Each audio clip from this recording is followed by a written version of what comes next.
mata rabbiin barakaa keessaa fuudha. Qoomii barakaa hin qabne qoomii gartee akka jirutti hisdii malee. Sigalu jiraame histii malee.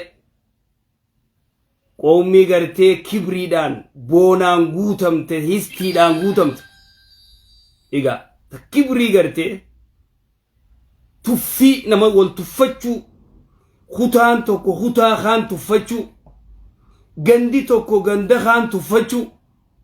gosti takka gosataan tuffachuu saba kee malee saba biraa tuffachuu tanaami tana gannu qabde. Egaa ilahan gana gartee obboleeysa kee gaafa kaan cafeeyxee tumtee qawweedhaan gartee akka diinaatti gartee yamanii wali baatan amma deemtanii makiinaatti gartee wal shorreeystan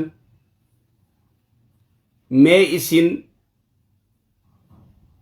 ummanni gartee keessa jirtan biyya isin keessa jirtantu maal jaa ummanni kun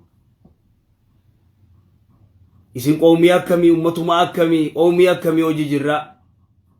qoomii akkamtu biyya tana dhufe fuudhanii gidee isaan gartee walitti isin qabanii mana hidhaatti isin haran achi way waatan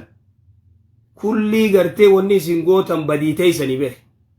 maasiyaa teeysan maasiyaa isin gootan badii isin gootaniin irra guddaan badii isin gootaniini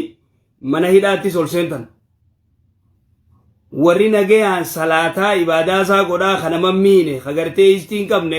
ruuxosaa fi qulqulluun nagayaan dalagachuu jira walaa jiddaa walaa riyaadii walaa bikka fedhatti